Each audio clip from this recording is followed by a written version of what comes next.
Too many founders celebrate getting their 501c3 like it's the finish line, but that IRS letter is just the beginning. At this stage, you're not qualified for a grant. But I'm going to share with you in this episode the 4 essentials that you need to make your nonprofit funder ready, legally compliant, and structurally sound. Join me.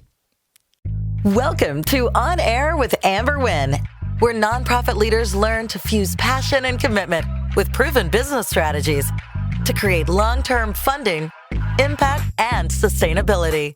And now here's your host and resident philanthrepreneur, Amber Wynn.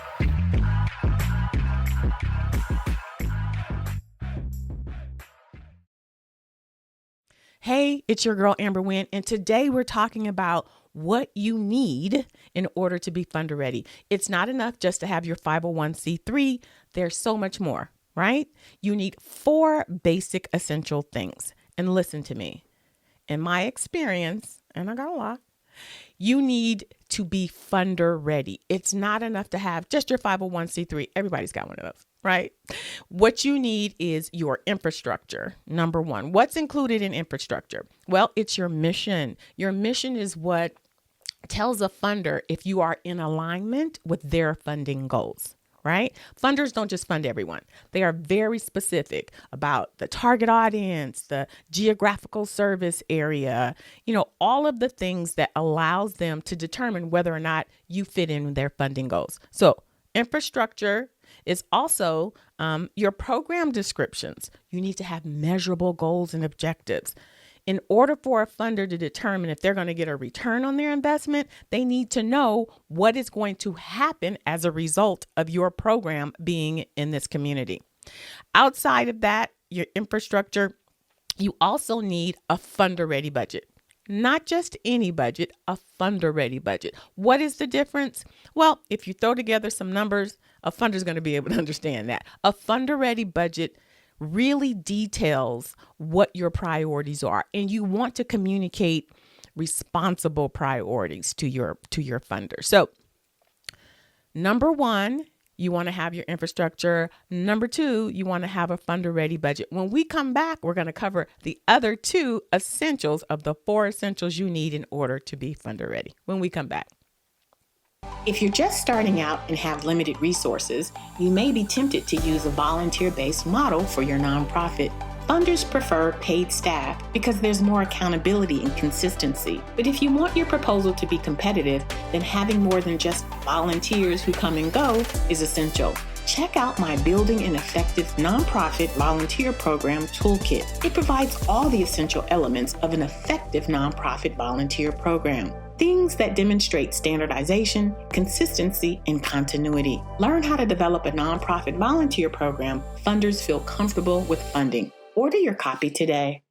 Hey, we're back. It's your girl, Amber Wynn, and today we're talking about the 4 essentials you need in order to be funder ready. Listen, I'm so excited that you got your 501c3. It is a major milestone, but that's not all you need in order to get that grant that you're looking for. As a matter of fact, funders need to know that you can deliver on what it is that you promise. And how do they know that? It's your impact. You're jumping into an ocean, not a puddle, an ocean of other nonprofits who's been doing the same thing or something similar for decades. And so you just having a 501c3, it's not enough. You need to be able to demonstrate your impact. How are you going to do that? With these 4 essentials. Before we went to the commercial break, I told you the first 2. 1 was your infrastructure. The second was a funder-ready budget. Number 3, you need to have a seasoned board of directors. Listen to me. You may be the founder and you may be the one that essentially right now is doing all the work. But according to the IRS, it is the board of directors who is responsible for the visioning, for making sure that the organization is running ethically, and for fundraising. You want to have a seasoned board because you want, your partners in crime that's going to help you run this organization. But most importantly, because the IRS has determined that it is your board who's responsible for the organization. So it's not enough to have just 3 people on your board, which is typically your mama and your cousin and your roommate. Those are not sufficient. Okay. You want people who understand that their role is to help you as the executive director run your organization ethically. So number 3 is a seasoned board. The last of the 4 essentials are systems. Systems are probably more important than your staff right now. If you're just starting out, you got that 501c3, I always encourage people, get your systems in place first. Why? Because they're able to help you tell your story. When a funder asks you for an impact report, your systems is the way that you do it. You collect your data, you put it in your CRM, which is your client relations management system, and then they spit out your reports. And they say to a funder, listen, here is what happened in this community. Here is what our programs delivered. And here is where the community is as a result. Your systems. If they ask you for 2 years of financial statements, that comes from a system. It's an accounting system, whether it's QuickBooks, Wave, it doesn't matter. You need systems to be able to deliver on a funder's request. So what are the 4 essentials? Say them with me. 4 essentials. Number 1 is your infrastructure. Number 2 is your funder ready budget. Number 3, a seasoned board. And then number 4, your systems. When we come back, we're going to talk about why you need to run your nonprofit like a business. When we come back. If your grants aren't getting funded, it could be because the funder can't see how your programs are making an impact in your community. Get the How to Demonstrate Impact workbook to quantify the work you're doing in your community in a way that a funder can see a potential return on their investment. Funders need proof that your organization will use their grant dollars to improve your community. That proof is called impact, and impact is quantified through measurable outcomes. Leverage my 30 years of program development experience to help increase your chance of securing funding. Order your copy today. Welcome back to On Air with Amber Wynn. Your girl is in the house, and today we are celebrating those individuals who got their 501c3. We're celebrating by making sure that they understand it's not enough to have that 501c3 tax exempt letter in order to qualify for funding. What do you need to have? You need to have the 4 essentials. Number 1, you need to have your infrastructure in place. Number 2, you need to have a board of directors. Number 3, you need to have a seasoned board. And then number 4, you need to have systems. And right now, I want to talk to you about something that a lot of nonprofit founders overlook. Listen, when we start nonprofits in our community, we start with passion and commitment, and that's amazing. But the reality is, in order to get consistent funding, you need to run your nonprofit like a business, because it is a business. It's just a business with an altruistic purpose, right? You're there for a purpose, but it is a business. You have to have marketing, you have to have HR, you have to have accounting. All of those things are the same things that a for-profit business needs to have, right? So when you come into this space, understand that it's not a business that you own. It's not. When the IRS sanctioned public charity, if you're a 501c3, number 1, you don't own it. You never can, because it is a public charity. That's why you're able to get the tax exempt status that allows your donors to receive the tax benefits. So number 1, if you're starting this 501c3 because you think you're going to pass it down because you think it's going to make you wealthy, first of all, that ain't the case, right? But if you think that you're going to run your business any way that you want, number 1, it's not your business. It is a public charity. So you just want to be in the know, right? A nonprofit has special rules and regulations. You have to report to certain governing agencies, the Secretary of State, the Attorney General, yes, the IRS, but you also have to report to all of these other agencies so that you can stay fully compliant. That is what makes a nonprofit a business.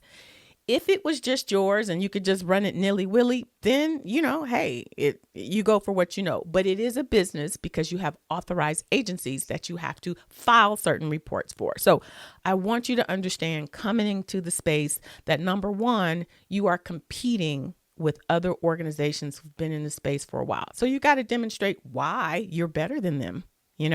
Number 2, you've got to understand that you have to submit compliance regulated documents.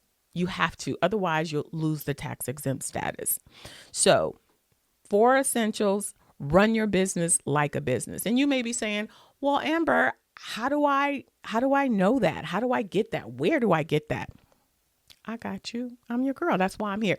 And that's why I've put together all of my 30 years of experience in a course called the Nonprofit Mastery Academy. And I take you from point A to point B. I'm going to drop the link in the bio, but the Nonprofit Mastery Academy was designed to help nonprofits understand what the requirements are, not only from the IRS, but from their funders, to help them to create that infrastructure I was talking to you about. Listen, there's tons of information out there on the internet. Some of it's good, some of it's bad. I want to make sure that you don't waste hours of your precious time, thousands of your hard-earned dollars to get it right. Let's get it right the first time. And the Nonprofit Mastery Academy can help you get there. Don't worry about it. I got you.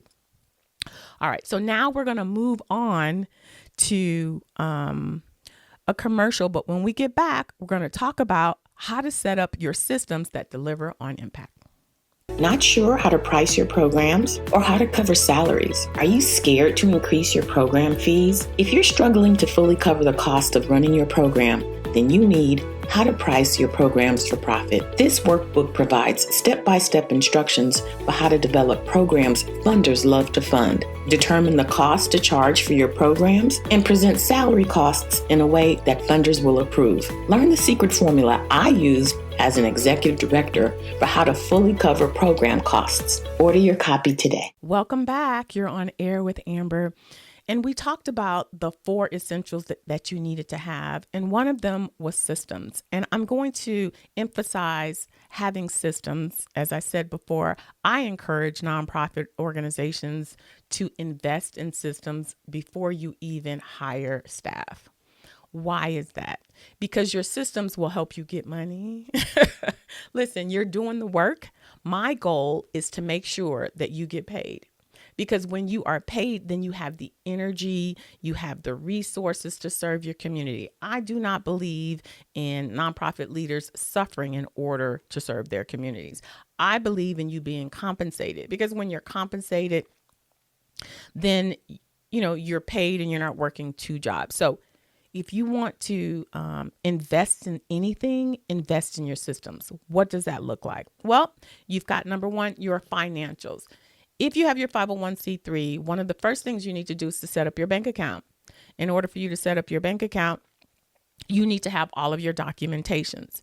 Bank accounts, connect them then to QuickBooks, Wave apps, whatever the accounting system is, that's going to allow you to track the transactions. So if you get money in, money goes out, you need to be able to create what are called financial statements that every funder is going to ask you for. Why? Because if a funder's writing you a check, they need to know that you are a professional business. Hence, you need to have your professional bank account. And they need to know that at any time during that grant period, that you can tell them where their money is. They want to know how much have you spent? How much is left to spend? You can only do that with a system, a banking and accounting system. So QuickBooks is the one that most people use, but there are tons of them out there, right? You need to be able to produce a financial statement. Financial statements only come from accounting systems. If you're going to have a staff, you're probably not going to have a staff at this early stage, but if you are, you're going to need some type of payroll system, right? That's going to document the number of hours that your people are working. You need to secure a CRM, a client relations management system. That's going to be the place where you put in all your data. You put in your data, then you can say to a funder, listen, since inception, these are the types of wins that I've had, the number of clients that I've served, the number of skills that we've taught, the number of placements that we have. All of these things you need to put in a system. And you may say, well, Amber, I've got an Excel sheet. An Excel sheet is okay. But an Excel sheet can't track things like trends. A funder may say, tell us, over the past X, Y, and Z period, how much money has come in, how much has gone out, when is your leanest time? You can do that with a system. It's hard to do that in an Excel sheet. So if I can encourage you to do 4 things, actually, right? I was going to say one thing, 4 things I want you to start off strong. I want you to make sure that you have your infrastructure in place. I want you to make sure that you have a funder ready budget, not just some old raggedy schmaggedy budget. I want you to have seasoned board members because it makes a difference. And I need you to make sure that you have your systems in place because that's going to allow you to answer those questions that the funder's asking you about statements and, demonstrating their ROI. All right. So now we get to move into the section where you get to ask me your pressing questions. It's called Ask Amber. And today's question comes from Justin. Let's hear Justin. Hi, Amber. My name is Justin. I'm reaching out from Seattle. Can you explain the difference between a grant and a sponsorship? A corporation I approached for financial support replied and asked if I'm requesting a grant or sponsorship. I have no idea which to request. Thank you. Thank you, Justin. So what is the difference between a grant and a sponsorship? It's a couple of things. Number one, a grant typically has a specific period, a grant period that a funder is going to fund. Number two, you're going to have deliverables. In exchange for this grant, you have got to give me something in return. A lot of people think grants are just free money because you don't have to pay them back. Let me tell you, honey, grants feel like it's blood money sometimes because you're doing so much work to deliver on this request. And sometimes it feels like it's more effort than I'm not going to get started. So a grant has deliverables, whereas a sponsorship is usually about marketing. A funder is going to sponsor an event or sponsor a program, and they're going to write you a check. In exchange, you'll do things like, give them a feature on your website, or you'll put their logo, or you do a blast or something. So the difference between a grant and a sponsorship is that a grant has deliverables. A sponsorship is about getting them visibility. Now, if you ask me, I'm going to tell you, you should have them both. Because every nonprofit should have 10 streams of revenue and you want to diversify your funding stream, right? Wonderful. All right. So now we are moving into my favorite part of the episode where I get to put a spotlight on the most amazing individuals in the world, my nonprofit leaders. They're out there doing the work, serving communities, and a lot of times they're not tooting their own horn. So that's what you got your girl for. Today we have Jamila from First 15, and she's in the world of film and television, and she gives authors, writers the opportunity to get their information out there. So let's check out Jamila in part 1 of my nonprofit spotlight.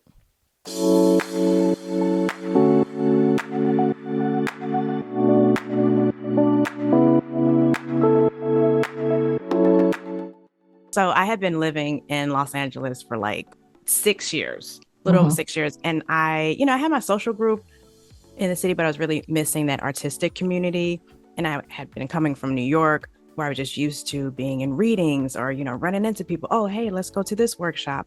And so there was just a vibrancy in New York that I was just trying to find in LA. And I just knew so many creative and just like widely talented actors and writers, just dope people personally, but then they didn't know each other. And they rarely like got together to like collaborate or, to create. Everyone was just like operating in their own silos, And I just had this idea like, okay, I really just wanted to bring us all together. And so the idea came up about having a reading series. Okay. And I knew there was other reading series, but it was a code reading series or, first 10 pages or 10 pages in anywhere in the script. But just had this idea because I talked to a writer who was excited, but was a little nervous about sharing it maybe with like strangers, the whole script. So I was like, well, what about like the first 15 pages? How would that work? And so she was like, yeah, okay, I get that. I like that. And that's really is how it started in my friend's East Hollywood apartment. And we had the first one in March of 2019. And here we are, March 2025, still rolling.